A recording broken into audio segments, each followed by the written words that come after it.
ಶ್ರೀಮದ್ ಭಗವದ್ಗೀತೆಯ ಅಧ್ಯಾಯ 15ರ ಶ್ಲೋಕ 16 ಮತ್ತು 17ರಲ್ಲಿ 3 ಪ್ರಭುಗಳ ಬಗ್ಗೆ ತಿಳಿಸಿದ್ದಾರೆ. ಈ 3 ಪ್ರಭುಗಳು ಯಾರು? ಯಾವ ಪ್ರಭುವಿಗೆ ಶರಣಾದ ನಂತರ ಜನನ ಮತ್ತು ಮರಣ ಸಮಾಪ್ತವಾಗುತ್ತದೆ? 3 ಪ್ರಭುಗಳಲ್ಲಿ ಉತ್ತಮ ಪರಮಾತ್ಮ ಯಾರು? ಅವರು ಹೇಗಿದ್ದಾರೆ? ಅವರ ಹೆಸರೇನು? ಈ ಎಲ್ಲಾ ಗೂಢ ರಹಸ್ಯಗಳನ್ನು ತಿಳಿಯಲು ಅವಶ್ಯವಾಗಿ ಕೇಳಿ ಜಗದ್ಗುರು ತತ್ವದರ್ಶಿ ಸಂತ ರಾಮ್ಪಾಲ್ ಮಹಾರಾಜರ ಮಂಗಳ ಪ್ರವಚನ. ಹೇಗೆ ತುಳಸಿದಾಸ ಸಾಹೇಬರು ತುಳಸಿದಾಸರು ಶ್ರೀರಾಮಚಂದ್ರರ ಲೀಲೆಯನ್ನು ಲಕ್ಷಾಂತರ ವರ್ಷಗಳ ನಂತರ ಆಸ್ ಇಟ್ ಈಸ್ ಬರೆದರು ತಮ್ಮ ಭಾಷೆಯಲ್ಲಿ, ಚೌಪದಿಗಳ ಶ್ಲೋಕಗಳ ಮಾಧ್ಯಮದಿಂದ. ಮತ್ತು ಇದೇ ರೀತಿ ಗರೀಬ್ದಾಸ್ ಸಾಹೇಬರಿಗೆ ಪರಮಾತ್ಮ ಸಿಕ್ಕಿದ್ದರು 1727ರಲ್ಲಿ ಊರು ಚುಡಾನಿ ಜಿಲ್ಲೆ ಝಜ್ಜರ್, ಹರಿಯಾಣದಲ್ಲಿ.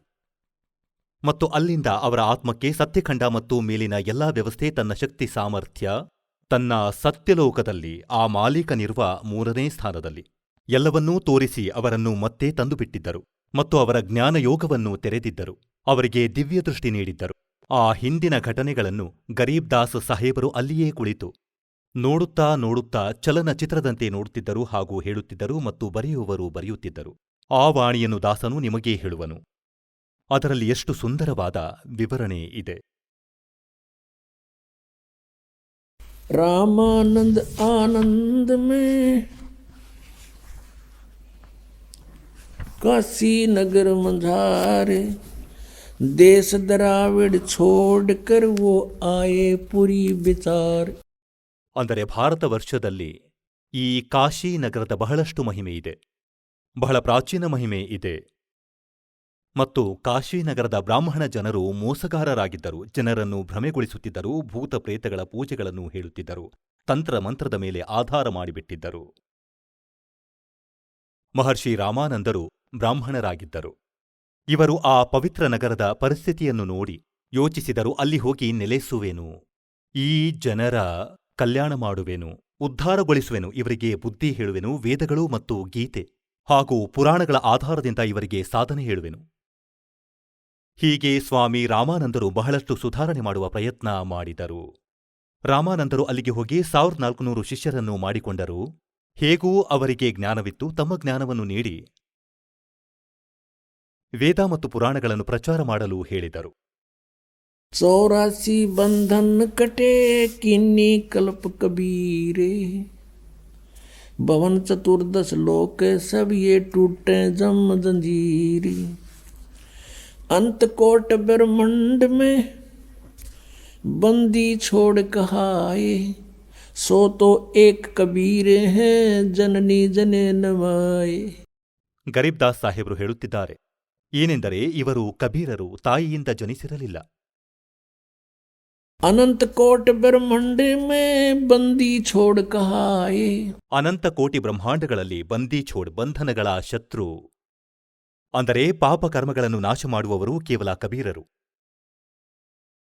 और सो तो एक कबीर है जो जन्नी जने नमाए, शब्द स्वरूप साहेब धनी शब्द सेंद सब माही, बाहर भीतर रम रहा जहां तहां सब ठाई. ಈಗ ಈ ಅಜ್ಞಾನಿ ಜನರು ಹೇಳುತ್ತಿದ್ದರೇನೆಂದರೆ, ಪರಮಾತ್ಮ ನಿರಾಕಾರನು, ಅವನು ಕಾಣಿಸುವುದಿಲ್ಲ, ಹಾಗಾಗಿ ಅವನು ಅಂತರ್ಯಾಮಿ. ಒಂದು ವೇಳೆ ಭಗವಂತ ಸಾಕಾರನಿದ್ದರೆ ಅಂತರ್ಯಾಮಿ ಇರಲು ಸಾಧ್ಯವಿಲ್ಲ. ಪುಣ್ಯಾತ್ಮರೇ, ಇಂದಿನ ವಿಜ್ಞಾನದಲ್ಲಿ ನಮಗೆ ಇದು ಕೂಡ ಸುಲಭವಾಗಿ ತಿಳಿಯಬಹುದು. ಏನೆಂದರೆ ಅಂತರ್ಯಾಮಿಯ ಪರಿಭಾಷೆ ಏನೆಂದು. ಹೇಗೆಂದರೆ ಎಕ್ಸ್ರೇ ಮಷೀನ್ ಹೊರಗಿರುತ್ತದೆ, ಪೂರ್ತಿ ಕಬ್ಬಿಣದ್ದು, ಮತ್ತು ಅದು ಎದೆಯೊಳಗಿನ ಎಲ್ಲಾ ವಿಷಯಗಳನ್ನು ತಿಳಿದುಕೊಳ್ಳುತ್ತದೆ. ಹೊರಗಡೆಯಿಂದಲೇ ಎಲ್ಲವೂ ತಿಳಿದುಕೊಳ್ಳುತ್ತದೆ. ಇದರಲ್ಲಿ ಏನೇನೂ ರೋಗಗಳಿವೆ. ಅಲ್ಟ್ರಾಸೌಂಡ್ ಮಷೀನ್ ಸಾಕಾರವಿದೆ ಮತ್ತು ಅಂತರ್ಯಾಮಿ ಇದೆ, ಅದು ಒಳಗಿನ ಎಲ್ಲಾ ರೋಗಗಳನ್ನು ಹುಡುಕಿಕೊಳ್ಳುತ್ತದೆ, ಎಲ್ಲಿ ಡಿಫೆಕ್ಟ್ ಇದೆ. ಈಗ ಈ ಮನುಷ್ಯನು ತಯಾರಿಸಿದಂತಹ ಟೆಕ್ನಿಕ್ ಅಂದರೆ ಒಂದು ಯಂತ್ರ ಅಂತರ್ಯಾಮಿ ಇರಬೇಕಾದರೆ ಭಗವಂತ ಮನುಷ್ಯನನ್ನು ತಯಾರಿಸಿದವನು, ಅವನು ಅಂತರ್ಯಾಮಿ ಅಲ್ಲವೇನು? ಹೀಗೆ ಅವನು ಅಂತರ್ಯಾಮಿ ಮತ್ತು ಪರಮಾತ್ಮನ ಶಕ್ತಿ ಸರ್ವವ್ಯಾಪಕವಾಗಿದೆ. ಪರಮಾತ್ಮ ಒಂದು ಜಾಗದಲ್ಲಿ ಸಾಕಾರನಿರುವನು. अनंत कोट ब्रह्मांड का एक रति नहीं भारे, सतगुरु पुरुष कबीर हैं ये कुल के सिरजनहारे। जल तल पृथ्वी गगन में वो बाहर भीतर एक है, पूर्ण ब्रह्म कबीर हैं वो अवगत पुरुष अलेख है। सेवक हो के उतरे इस पृथ्वी के माही, जीव उदाहरण जगत गुरु बार बार बलि जाही। ಈಗ ಆದರಣೀಯ ಗರೀಬ್ದಾಸ ಸಾಹೇಬರು ಹೇಳುತ್ತಾರೆ, ಸೇವಕ್ ಹೋಕೆ ಊತ್ರೆ, ದಾಸನಾಗಿ ನಮ್ಮ ಒಬ್ಬ ನೌಕರನಂತೆ ಇರುತ್ತಿದ್ದರು. ಸೇವಕ್ ಹೋಕೆ ಅವತರೆ, ಅಲ್ಲಿಂದ ಬಂದರು, ಕೆಳಗೆ ಬಂದರು, ವೇಗವಾಗಿ ಬಂದರು. सेवक हो के उतरे इस पृथ्वी के माही, ಯಾವ ಕಾರಣದಿಂದ ಬಂದರು? जीव उदाहरण जगत गुरु बार बार बलि जाही। ಜೀವಾತ್ಮಗಳ ಉದ್ಧಾರ ಮಾಡಲು ಆ ಜಗದ್ಗುರು, ಇಡೀ ಸೃಷ್ಟಿಗೆ ಜ್ಞಾನ ನೀಡುವವರು ಒಬ್ಬರೇ, ಆ ಕಬೀರ ಭಗವಂತ. काशीपुरी कष्ट किया उतरे अदर अधारे, मोमिन को मुजरा हुआ वहाँ जंगल में दीदारे। ಈಗ ಪುಣ್ಯಾತ್ಮರೇ ಪರಮಾತ್ಮನನ್ನು ನಾರಾಯಣನೆಂದು ಹೇಳುತ್ತಿದ್ದರು. ಆದರೆ ನಾವು ವಿಷ್ಣುವಿಗೆ ನಾರಾಯಣನೆಂದು ತಿಳಿಯುತ್ತಿದ್ದೆವು. ನೀರಿನ ಮೇಲೆ ಶೇಷನಾಗನ ಶಯನದ ಮೇಲೆ ಮಲಗಿರುತ್ತಾರೆ. ನಿಜವಾದ ನಾರಾಯಣ ಇವರಾಗಿದ್ದರು. ಹೇಗೆಂದರೆ ಇವರು ಲೀಲೆಯನ್ನು ಮಾಡುವಾಗ ನೀರಿನ ಮೇಲೆ ಬಂದು ವಿರಾಜಮಾನರಾಗುತ್ತಿದ್ದರು. ಇದರ ವಿಷಯದಲ್ಲಿ ವೇದಗಳೇನು ತಿಳಿಸುತ್ತವೆ ನೋಡಿ ಪುಣ್ಯಾತ್ಮರೇ. ವೇದಗಳಲ್ಲಿ ಭಗವಂತನ ಮಹಿಮೆ ಇದೆ ಮತ್ತು ಪರಮಾತ್ಮನ ಲೀಲೆ ಹಾಗೂ ಅವರ ಜೀವನ ಚರಿತ್ರೆ ಈ ವೇದಗಳಲ್ಲಿ, ಗ್ರಂಥಗಳಲ್ಲಿ ವಿದ್ಯಮಾನವಿದೆ ನೋಡಿ. ಯಜುರ್ವೇದ, ಇದರ ಅನುವಾದಕರು ವೇದಮೂರ್ತಿ ತಪೋನಿಷ್ಠ ಪಂಡಿತ್ ಶ್ರೀರಾಮ್ ಶರ್ಮಾ ಆಚಾರ್ಯ. ಇವರು ಇದರ ಅನುವಾದಕರು. ಸಂಪಾದಕರು ಇವರೇ, ಶ್ರೀರಾಮ್ ಶರ್ಮಾ. ಪ್ರಕಾಶಕರು ಬ್ರಹ್ಮ ವರ್ಚಸ್, ಶಾಂತಿ ಕುಂಜ್, ಹರಿದ್ವಾರ್, ಉತ್ತರಾಂಚಲದಲ್ಲಿ. ಇದರಲ್ಲಿ ನೋಡಿ, ಇದಾಗಿದೆ ತ್ರಯೋದಶೋಧ್ಯಾಯ, 13ನೇ ಅಧ್ಯಾಯ. ಇದರ 2ನೇ ಮಂತ್ರದಲ್ಲಿ ಇದರ ಅರ್ಥ ಬರೆದಿದ್ದಾರೆ. ಏನೆಂದರೆ, ನೀರಿನ ಪೃಷ್ಠ ಅಂದರೆ ನೀರಿನ ಮೇಲೆ ಉತ್ಪನ್ನ, ಅಥವಾ ನೀರನ್ನು ಧಾರಣೆ ಮಾಡುವವರಿದ್ದೀರಿ. ಇವರು ತಿಳಿಯದವರಾಗಿದ್ದರು, ಸ್ವಲ್ಪ ತಪ್ಪಂತೂ ಮಾಡುತ್ತಿದ್ದರು. ಆದರೂ ಸತ್ಯ ಮುಚ್ಚಿಕೊಳ್ಳಲಿಲ್ಲ. ಇದಾಗಿದೆ. ಏನೆಂದರೆ, ತಾವು ನೀರಿನ ಪೃಷ್ಠ, ಇದರ ಅರ್ಥವೇನೆಂದರೆ ನೀರಿನ ಮೇಲೆ ಉತ್ಪನ್ನರಾಗುತ್ತೀರಿ. ಇವರಿಗಂತೂ ಅನುವಾದಿಸಲು ಬರಲಿಲ್ಲ. ಹೇಗೆಂದರೆ, ಇದೇ ಮಾತು ತಿಳಿಯಿರಿ. ಒಬ್ಬ ಫಾರಿನರ್ ಹಿಂದಿ ಕಲಿತುಕೊಂಡು ನಂತರ ಅವನು ರಾಮಾಯಣ ತೆಗೆದುಕೊಂಡು ಇಲ್ಲಿಂದ ತನ್ನ ದೇಶಕ್ಕೆ ಹೋಗುವನು ಮತ್ತು ಅಲ್ಲಿಯವರಿಗೆ ಖಂಡಿತ ಹಿಂದಿ ಬರುವುದಿಲ್ಲ. ಆ ಹಿಂದಿ ತಿಳಿದವನು ಸ್ವತಃ ರಾಮಾಯಣದ ಕಥೆಯಿಂದ ಪರಿಚಿತನಲ್ಲ. ಅದರ ಅನುವಾದವನ್ನು ತಪ್ಪಾಗಿಯೇ ಮಾಡುವನು. ಅವನಿಗೇನೂ ಬರುವುದಿಲ್ಲ. ಇವರು ಹೀಗೆ ಮಾಡಿಟ್ಟಿದ್ದಾರೆ. ಈ ಪ್ರಸಂಗ ಏನಂದ್ರೆ, काशीपुरी कष्ट किया ये उतरे अदर अधारे, मोमन को मुजरा हुआ ये जंगल में दीदारे। कोट किरण शशिभान सूदी आसन अदर विमाने, पर सतपूर्ण ब्रह्म को शीतल पिंड और प्राणे। ಹೇಳುತ್ತಾರೆ, ಕೋಟಿ ಕಿರಣ ಶಶಿ ಭಾನುಸುಧಿ. ಓಹೋ, ಎಷ್ಟು ಸುಂದರ ಶರೀರ ಪರಮಾತ್ಮನದು. ಹೇಳುತ್ತಾರೆ,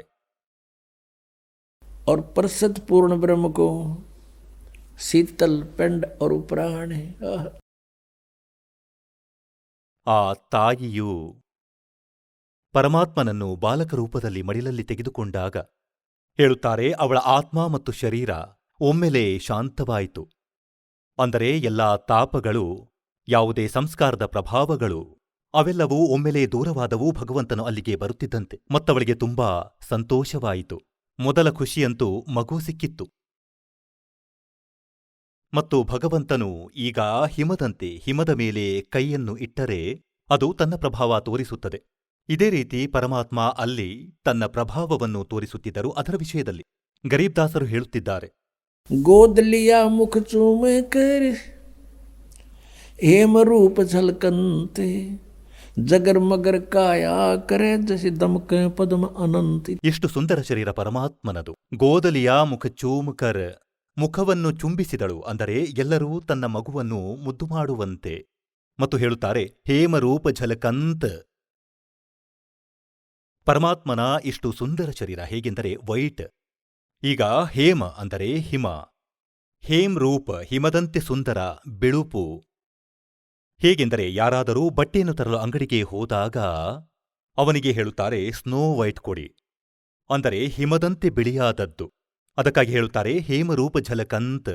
और जगर मगर काया करे जाणु दमके पदम अनंत. ಎಷ್ಟು ಸುಂದರ ಶರೀರ ಮಾಲೀಕನದು.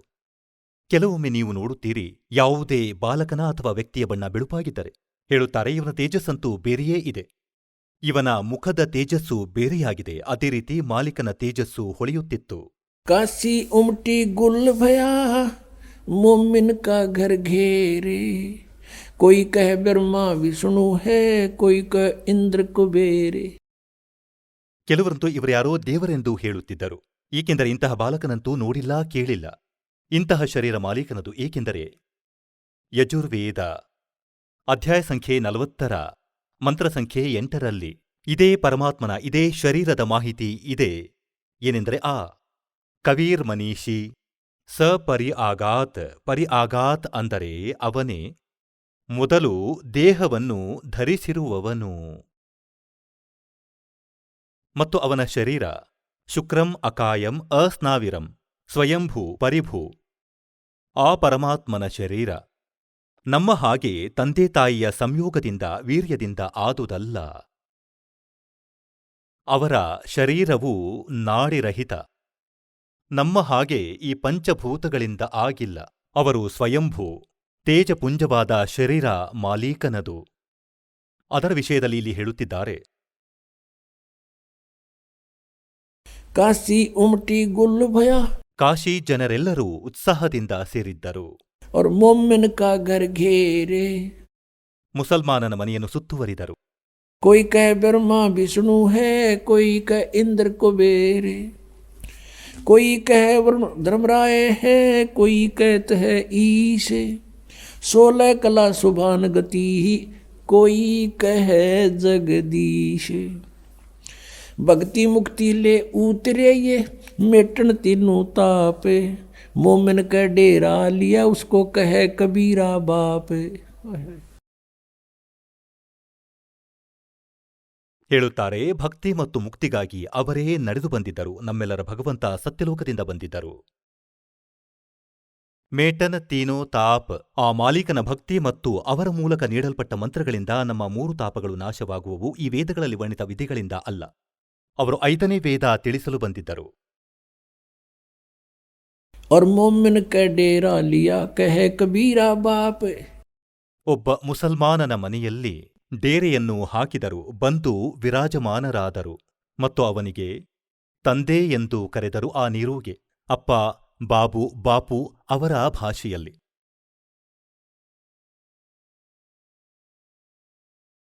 अब दूध न पीवे न अन्न भखे न पलने झूलनते. अधर अमान ध्यान में वो कमल कला फूलनते. ಈಗ ನೋಡಿ ಪರಮಾತ್ಮನ ಲೀಲೆ. ಪುಣ್ಯಾತ್ಮರೇ, 600 ವರ್ಷಗಳ ಮೊದಲು ಲೀಲೆ ಮಾಡಿದ್ದರು ಭಗವಂತ ಕಬೀರ ಪರಮೇಶ್ವರರು. ಮತ್ತು 1727ರಲ್ಲಿ ಪರಮಾತ್ಮ ಇಸವಿ 1518ರಲ್ಲಿ ಕಾಶಿಯಲ್ಲಿ ಲೀಲೆ ಮಾಡಿ ಹೊರಟು ಹೋಗಿದ್ರು. ನಂತರ 1727ರಲ್ಲಿ ಪುನಃ ಅಲ್ಲಿಗೆ ಬಂದಿದ್ದರು. ಅಂದರೆ ಸುಮಾರು 200 ವರ್ಷಗಳ ನಂತರ ಸತ್ಯಲೋಕದಿಂದ ಬಂದು ಗರೀಬ್ ದಾಸರಿಗೆ ಹೊಲದಲ್ಲಿ ಸಿಕ್ಕಿದ್ದರು. ಓರು ಚುಡಾನಿ ಝಜ್ಜರ್ ಜಿಲ್ಲೆಯ ಕಾಡಿನಲ್ಲಿ. ಮತ್ತು ಆ ಸಮಯದಲ್ಲಿ ಗರೀಬ್ ದಾಸರು ಈ ವಾಣಿಯನ್ನು ಹೇಳಿದರು ಮಾಲೀಕನ. ಪೂರ್ತಿ ಜ್ಞಾನ ತಿಳಿದುಕೊಂಡು ಅವರ ಆಶೀರ್ವಾದದಿಂದ ದಿವ್ಯದೃಷ್ಟಿ ತೆರೆಯಿತು. ಆ ಸಮಯದಲ್ಲಿ ಹೇಳಿದ್ದರೇನೆಂದರೆ, कि दूध न पीवे न अन्न भखे. ಆ ಸಮಯದಲ್ಲೂ ಇದೇ ಲೀಲೆ ಮಾಡಿದರೂ ಪರಮಾತ್ಮ ಬಂದಾಗ ಕಡಸು ಹಸುವಿನ ಹಾಲನ್ನು ಕುಡಿದಿದ್ರು. ಆಗ ಗರೀಬ್ ದಾಸರಿಗೆ ಸಿಕ್ಕಿದರು. ಇದೇ ರೀತಿಯ ಲೀಲೆ ಮಾಡುತ್ತಾರೆ ಆ ಭಗವಂತ. ಇಲ್ಲಿ ಅತಿಥಿ ರೂಪದಲ್ಲಿ ಬರುತ್ತಾರೆ, ಈ ಲೀಲೆಯನ್ನು ಮಾಡುತ್ತಾರೆ. ಹೀಗೆ ವೇದಗಳಲ್ಲಿ ಬರೆಯಲಾಗಿದೆ. ಋಗ್ವೇದ ಮಂಡಲ ಸಂಖ್ಯೆ 9 ಸೂಕ್ತಿ 1 ಮಂತ್ರ 9ರಲ್ಲಿ ಇದೇ ಪ್ರಮಾಣವಿದೆ. ಮುಂದೆ ಹೇಳುತ್ತಾರೆ, दूध न पीवे न अन्न बखे न पलने झूलनते अधर अमान ध्यान में वो कमल कला फूलनते गरीब कोई कहे छल ईश्वर नहीं कोई किन्नर कहलाए कोई कहे गण ईसे का जो मात्र साए ಈಗ ಎಷ್ಟೋ ಹೆಸರುಗಳನ್ನು ಇಡುತ್ತಿದ್ದರು. ಆ ಬಾಲಕನಿಗೆ ಯಾರೋ ಭೂತ, ಯಾರೋ ಪ್ರೇತ ಎಂದರೆ ಯಾರೋ ಬ್ರಹ್ಮ ವಿಷ್ಣು ಎಂದು ಹೇಳಿದರು. ಆಗ ಆ ತಾಯಿ ದುಃಖ ಪಡುತ್ತಾಳೆ ಮತ್ತು ತನ್ನ ಮಗುವನ್ನು ಮುಚ್ಚಿಕೊಳ್ಳುತ್ತಾಳೆ. ನೀವು ದೃಷ್ಟಿ ಹಾಕುವಿರಿ ನನ್ನ ಮಗುವಿಗೆ, ಮತ್ತು ಈ ಬೇರೆ ಬೇರೆ ಹೆಸರನ್ನೇಕೆ ಇಡುತ್ತಿದ್ದೀರಿ? खलक मुलक देखण गया वहाँ राजा प्रजारीत जम्बू दीप जिहाने में वो उतरे शब्द अतीत ಈ ಜಂಬೂದ್ವೀಪ ಭಾರತ ದೇಶ. ಹೇಳುತ್ತಾರೆ ಇಲ್ಲಿ ಪರಮಾತ್ಮ ಅವತರಿಸಿದ್ದರು. ಸಕಲ ಕುರಾನ್. ನಂತರ ಏನಾಯ್ತು? दुनी कह यू देव है देव कहते हैं ईसे ईस कह ये पार ब्रह्म है पूर्ण विश्वे बीस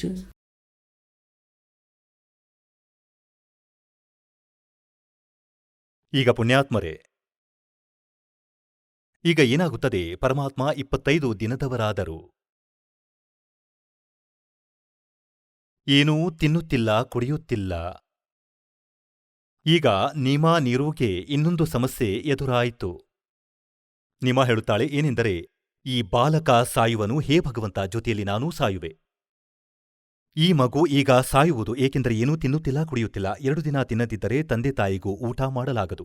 ತುಂಬಾ ಜೋರಾಗಿ ಅಳುತ್ತಿದ್ದಾಳೆ ಮತ್ತು ಭಗವಂತ ಶಂಕರನನ್ನು ನೆನೆಯುತ್ತಿದ್ದಾಳೆ, ಏಕೆಂದರೆ ಅವರು ಶಂಕರನ ಪೂಜಾರಿಗಳಾಗಿದ್ದರು, ಮುಸಲ್ಮಾನರಾದರೂ ಕೂಡ.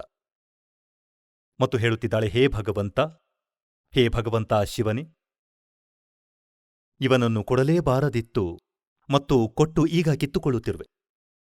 ನಿಮ್ಮ ಲೀಲೆ ವಿಚಿತ್ರವಾಗಿದೆ. ಕೊಡದಿದ್ದಾಗ ತಾಳ್ಮೆಯಿತ್ತು, ಅಳುತ್ತಿದ್ದೆವು, ಅತ್ತು ಟೈಂ ಪಾಸ್ ಮಾಡುತ್ತಲಿದ್ದೆವು. ಈಗ ಈ ಮಗು ಸಾಯುವುದು, ಜೊತೆಯಲ್ಲಿ ನಾನೂ ಸಾಯುವೆ. ನಾಳೆ ತನಕ ನಾನು ಬದುಕಲಾರೆನು, ಅನ್ನ ನೀರು ತ್ಯಜಿಸುವೆನು. ಹೃದಯದಿಂದ ಕರೆದಾಗ ಪರಮಾತ್ಮ ತಿಳಿದರು, ಈ ಮುದುಕಿ ಸಾಯುವಳು. ಅಂತರ್ಯಾಮಿ ಕಬೀರ ಸಾಹೇಬರು ಅಲ್ಲೇ ವಿರಾಜಮಾನರಿದ್ರು.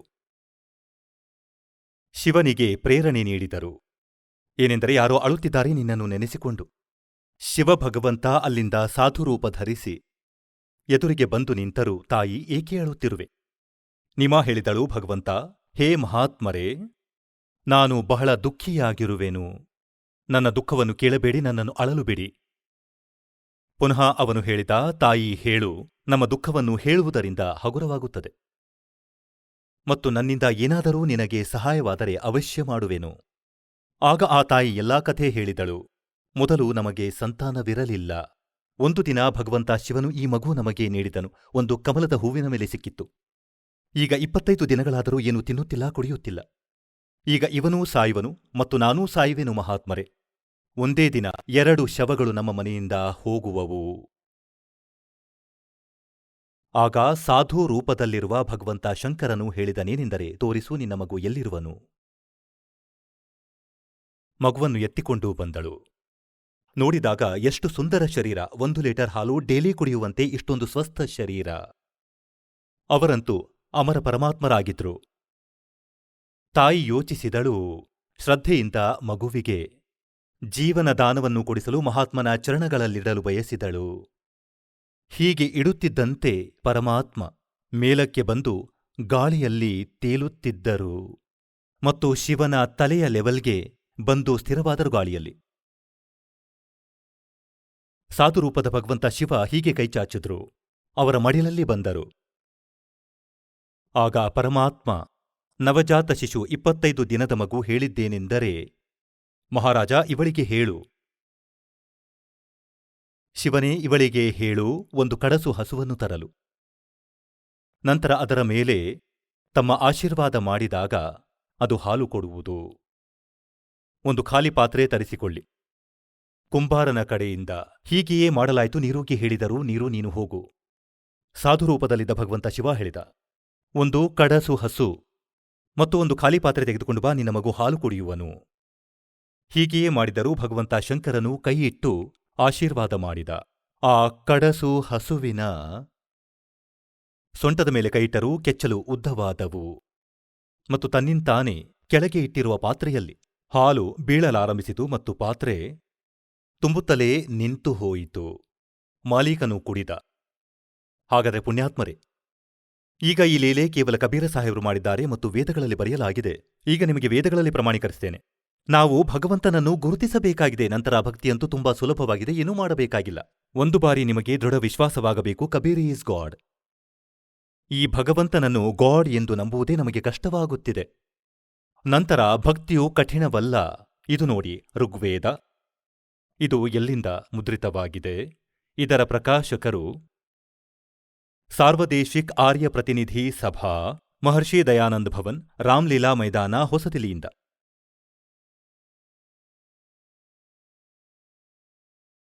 ಇವರು ಇದರ ಮುದ್ರಕರು. Prince Offset Printers, 1510 Pataudi House, Daryaganj, ಹೊಸದಿಲ್ಲಿಯಿಂದ. ಇದರಲ್ಲಿ 9-10 ಮಂಡಲ ಜೊತೆಯಲ್ಲಿಯೇ ಅನುವಾದ ಮಾಡಿ ಬೈಂಡ್ ಮಾಡಲಾಗಿದೆ. ಋಗ್ವೇದ ಮಂಡಲ 9 ಮತ್ತು ಸೂಕ್ತಿ 1ರ ಪ್ರಥಮ ಮಂತ್ರದಲ್ಲಿ ನೋಡಿ. ಇದರಲ್ಲಿ ವೇದದ ಮೂಲಪಾಠದಲ್ಲಿ ಹೀಗೆಯೇ ಇದೆ ಮತ್ತು ಇವರು ಬರೆದಿದ್ದೇನೆಂದರೆ, ಹೇ ಸೋಮ ಸ್ವಭಾವದ ಪರಮಾತ್ಮನೇ, ಅಂದರೆ ಪರಮಾತ್ಮನ ಮಹಿಮೆ ನಡೆಯುತ್ತಿದೆ. ಇವರ ಪ್ರಯತ್ನವೇನೆಂದರೆ, ಇವರು ತಪ್ಪು ಮಾಡಿದರು ಅನುವಾದಕರು. ಏನೆಂದರೆ, ಭಗವಂತ ನಿರಾಕಾರನು, ಕೆಲವು ಕಡೆ ಅರ್ಥಗಳ ಅನರ್ಥ ಮಾಡಲು ಬಯಸಿದರು. ಅದನ್ನು ಪ್ರಮಾಣಿಸಲು ಇಲ್ಲಿಂದ ತೋರಿಸುತ್ತಿದ್ದಾನೆ ಈ ದಾಸನು. ಈಗ 2ನೇ ಮಂತ್ರದಲ್ಲಿ ಹೇ ಪರಮಾತ್ಮ ತಾವು, ಭಗವಂತನ ಮಹಿಮೆ ನಡೆಯುತ್ತಿದೆ. ಮತ್ತು 3ನೇ ಮಂತ್ರದಲ್ಲಿ ಹೇ ಪರಮಾತ್ಮ ತಾವು, ಮತ್ತು 4ನೇ ಮಂತ್ರದಲ್ಲಿ ಹೇ ಪರಮಾತ್ಮ ತಾವು, ಮತ್ತು 5ನೇ ಮಂತ್ರದಲ್ಲಿ ಹೇ ಪರಮಾತ್ಮ ನಿಮಗೆ, ಮತ್ತು 6ನೇ ಮಂತ್ರದಲ್ಲಿ ಹೇ ಪರಮಾತ್ಮ. ಈಗ 7ನೆಯಲ್ಲಿ ಇವರಿಗೆ ನೆನಪು ಬಂತು. ಏನೆಂದರೆ, ದಯಾನಂದನಂತೂ ನಿರಾಕಾರನೆಂದು ಹೇಳುತ್ತಿದ್ದ, ಇಲ್ಲಿ ತನು ಬರೆದಿದ್ದಾರೆ. ಇಲ್ಲಿ ಬರೆದರು ಆ ಪುರುಷನಿಗೆ, ಇಲ್ಲಿ ಬರೆಯಬೇಕು ಆ ಪರಮಾತ್ಮನಿಗೆ.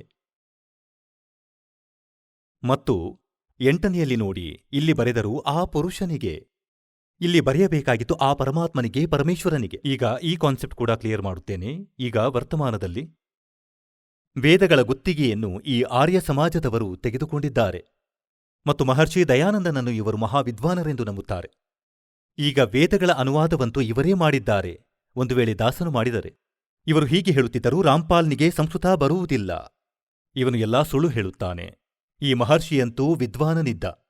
ಈ ಆಚಾರ್ಯರು ವಿದ್ವಾನರು, ಅವರು ಸಂಸ್ಕೃತ ತಿಳಿದವರಾಗಿದ್ದರು. ಅವರದೇ ಅನುವಾದ ಸರಿಯಿದೆ. ಈಗ ದಾಸನ ಮೇಲೆ ಕೃಪೆ ತೋರಿದ್ದಾರೆ ಪರಮಾತ್ಮ. ಏನೆಂದರೆ, ಇವರ ಬುದ್ಧಿ ಬದಲಾಯಿಸಿಬಿಟ್ಟರು ಅನುವಾದಿಸುತ್ತಿರುವಾಗ. ಮತ್ತು ಇವರು ಸತ್ಯವನ್ನು ಮುಚ್ಚಿಡಲು ಸಾಧ್ಯವಾಗಲಿಲ್ಲ. ಏಕೆಂದರೆ ಚೋರ್ ಚುರಾವೆ ತುಂಬಡಿ ಗಾಡೆ ಪಾನೀಮೆ, ಓ ಗಾಡೇವಾ ಓಪರಾವೆ ನೀವು ಸಚ್ಚಾಯಿ ಛಾನಿನ. ಈಗ ದಯಾನಂದನ ಶಬ್ದಗಳಲ್ಲಿ ತೋರಿಸುತ್ತೇನೆ ಪುರುಷ ಅಂದರೆ ಏನು ನೋಡಿ. ಇದು ಪುಸ್ತಕ ಮಹರ್ಷಿ ದಯಾನಂದ್ ಸರಸ್ವತಿ ಕೃತ. ಋಗ್ವೇದ್ ಆದಿ ಭಾಷ್ಯ ಭೂಮಿಕಾ, ಇದು ಇದರ ಹೆಸರು. ಇದು ಋಗ್ವೇದವಲ್ಲ, ಋಗ್ವೇದ ಆದಿ ಭಾಷ್ಯ ಭೂಮಿಕಾ ಈ ಪುಸ್ತಕದ ಹೆಸರು. ಮತ್ತಿದು ಇಲ್ಲಿಂದ ಪ್ರಕಾಶಿತವಾಗಿದೆ. ಸಾರ್ವದೇಶಿಕ್ ಆರ್ಯ ಪ್ರತಿನಿಧಿ ಸಭಾ, ಮಹರ್ಷಿ ದಯಾನಂದ ಭವನ, 3/5 ಆಸಫ್ ಅಲಿ ರಸ್ತೆ, ಹೊಸದಿಲ್ಲಿ. ಈಗ ಇದರ 125ನೇ ಪುಟದಲ್ಲಿ ನಿಮಗೆ ತೋರಿಸುತ್ತೇನೆ. ಇದು 125ನೇ ಪುಟ. ಸೃಷ್ಟಿ ವಿದ್ಯಾ ವಿಷಯ ಸಂಕ್ಷೇಪತಃ. ಇದರಲ್ಲಿ ಇಲ್ಲಿ ಅನುವಾದಿಸಲು ಬಯಸಿದ್ದಾರೆ. ಭಾಷೆಯ ಅರ್ಥ ಬರೆದಿದ್ದಾರೆ. ಏನೆಂದರೆ, ಯತ್ ಪುರುಷ ಅಂದರೆ ಇದು ಸಂಸ್ಕೃತವಾಗಿದೆ. ಪುರುಷ ಎಂದರೆ ಆ ಸರ್ವಶಕ್ತಿಶಾಲಿಯಾದ ಈಶ್ವರ ಕರೆಯಲ್ಪಡ್ತಾನೆ. ಅಂಡರ್ಸ್ಟುಡ್ ಆಯಿತು? ಪುರುಷ ಅಂದರೆ ಪರಮೇಶ್ವರ, ಸರ್ವಶಕ್ತಿಶಾಲಿ ಪ್ರಭು. ಪುರುಷನೆಂದು ಅವನಿಗೆ ಹೇಳುವರು ಇವನದೇ ಶಬ್ದಗಳಲ್ಲಿ. ಈಗ ನಾವು ಪುನಃ ನೋಡೋಣ ಋಗ್ವೇದದ ಅದೇ ಮಂಡಲದಲ್ಲಿ. ಋಗ್ವೇದ ಮಂಡಲ ಸಂಖ್ಯೆ 9, ಸೂಕ್ತಿ ಸಂಖ್ಯೆ 1, ಮಂತ್ರ ಸಂಖ್ಯೆ ಈಗ 8 ಮತ್ತು 9ರಲ್ಲಿ. ಈಗ ಇವರು ಪುರುಷ ಬರೆದಿದ್ದಾರೆ. ಪುರುಷನ ಅರ್ಥ ಪರಮೇಶ್ವರನೇ ಆಗುತ್ತದೆ ನೋಡಿ.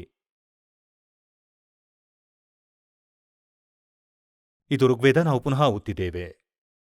ಸ್ವಲ್ಪ ಈಗಲೇ ನಿಮಗೆ ತೋರಿಸಿದ್ದೆ, ಇದು ಅದೇ ಮಂಡಲವಿದೆ. ಋಗ್ವೇದ ಮಂಡಲ ಸಂಖ್ಯೆ 9 ಮತ್ತು ಸೂಕ್ತಿ ಸಂಖ್ಯೆ 1. ಈಗ ಮಂತ್ರ ಸಂಖ್ಯೆ 6ರವರೆಗೆ ಇವರು ಬರೆದಿದ್ದಾರೆ ಪರಮಾತ್ಮ. ಮತ್ತು ಮುಂದೆ ಇವರು ಯೋಚಿಸಿದರು, ಇದಂತೂ ತಪ್ಪಾಗಿದೆ. ಮೊದಲೇ ಬರೆದರು ಆ ಪುರುಷನಿಗೆ, ಆ ಪರಮೇಶ್ವರನಿಗೆ ಹೀಗೆ ಬರೆಯಬೇಕಾಗಿತ್ತು. ಇಲ್ಲಿ ನೋಡಿ 8ರಲ್ಲಿ, ಆ ಪುರುಷನಿಗೆ ಉಗ್ರಗತಿಗಳು ಪ್ರೇರಣೆಯನ್ನು ಮಾಡುತ್ತವೆ ಮತ್ತು ಭಾಸ್ಮಾನ್ ಶರೀರಕ್ಕೆ ಅಂದರೆ ಬಹಳ ಸುಂದರ ತೇಜೋಮಯ ಶರೀರಕ್ಕೆ. ಆ ಪುರುಷ ಅಂದರೆ ಆ ಪರಮಾತ್ಮ, ಇಲ್ಲಿ ದಯಾನಂದ ಸ್ವತಃ ಹೇಳುತ್ತಿದ್ದಾನೆ, ಪುರುಷ ಅಂದರೆ ಪರಮೇಶ್ವರ. ಆ ಪರಮಾತ್ಮ ಪ್ರಾಪ್ತನಾಗುತ್ತಾನೆ. ಹಾಗಾದರೆ ನಿರಾಕಾರ ಹೇಗಾದನು ಭಗವಂತ? ಇವರು ನಿರಾಕಾರನೆಂದು ಹೇಳುತ್ತಿದ್ದರು.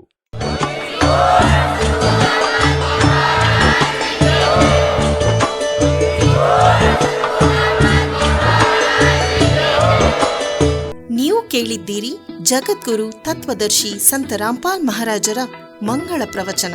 ಹೆಚ್ಚಿನ ಮಾಹಿತಿಗಾಗಿ ವಿಸಿಟ್ ಮಾಡಿ ನಮ್ಮ ವೆಬ್ಸೈಟ್ www.jagadguru-rampalji.org. ಸಂತ ರಾಮ್ಪಾಲ್ ಮಹಾರಾಜರ ಶುಭ ಆಶೀರ್ವಾದದಿಂದ ಇಡೀ ವಿಶ್ವದಲ್ಲಿ 500ಕ್ಕೂ ಹೆಚ್ಚು ನಾಮದೀಕ್ಷಾ ಕೇಂದ್ರಗಳಿವೆ. ಇದರಲ್ಲಿ ಸಂತ ರಾಮ್ಪಾಲ್ ಮಹಾರಾಜರಿಂದ ನಿಶುಲ್ಕವಾಗಿ ಆನ್ಲೈನ್ ನಾಮದೀಕ್ಷೆ ಕೊಡಲಾಗುತ್ತಿದೆ. ತಮ್ಮ ಹತ್ತಿರದ ನಾಮದೀಕ್ಷಾ ಕೇಂದ್ರದ ಮಾಹಿತಿಗಾಗಿ ಸಂಪರ್ಕಿಸಿ 888 444 7302.